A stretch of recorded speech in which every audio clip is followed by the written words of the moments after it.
বৰ্তমান আহিছোঁ ঘনেশ্যাম ঘৰ মানে তলাতল ঘৰ নিচিনাই মানে সেই চিষ্টেমে আৰু বস্তুটো ধুনীয়াকৈ আহিছোঁ। ইফালে আছে মোৰ পিছফালে ঘনেশ্যাম ঘৰ।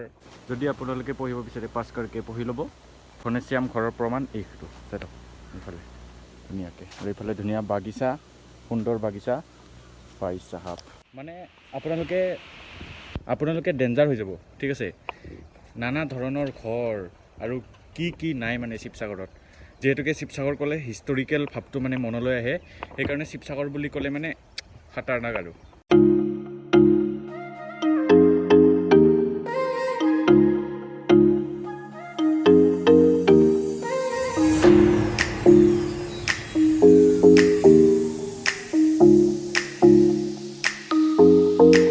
মই যে কৈছিলোঁ ঘৰটো মানে কি তেৰা হৈছে, এইটো মানে সেই আৰু ভূমিকম্প আহিছিল, ভূমিকম্প আহোঁতে মানে পুৰা ঘৰে তেৰা হৈ গ'ল, ঠিক আছে।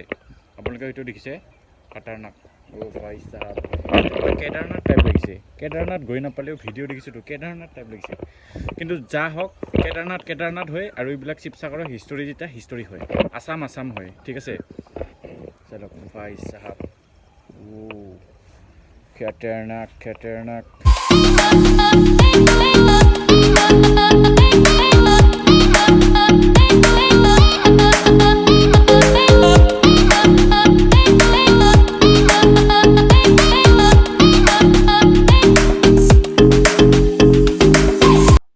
আগৰ দিনত ৰংঘৰ, কাৰেংঘৰ, তলাতল ঘৰ বনোৱা মিস্ত্ৰীজন এই ঘৰটোতে আছিল। মিস্ত্ৰীজনৰ নাম আছিল ঘনেশ্যাম। যিহেতুকে ঘনেশ্যামে আছিল ঘৰটোত, সেইকাৰণে ঘনেশ্যাম ঘৰ কয়।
আৰু আপোনালোকে যদি এইফালেদি আহে, আপোনালোকে বিহু নাচো দেখিবলৈ পাব।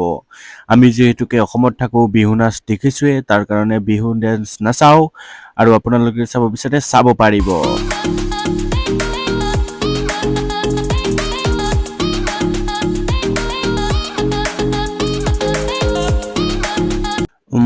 অ'কে, আমাৰ ইফালে গোটেইফালে আমাৰ পাৰ্ক ফুৰিলোঁ, উদ্যানো চালোঁ, আৰু অন্য এটা ভিডিঅ'ত ধুনীয়াকৈ লগ পাই আছোঁ। নেক্সট ভিডিঅ' আপোনালোকে দেখিবলৈ পাব ৰংঘৰ। এই ভিডিঅ'টো যেনে তেনে 3 মিনিট হৈছিল, ইফাল সিফাল টানি মুনি দীঘল কৰি যেনে তেনে 3 মিনিটৰ ওপৰ বনাবলৈ চেষ্টা কৰিলোঁ, আৰু দিয়ক লগ পাই আছোঁ ৰংঘৰত।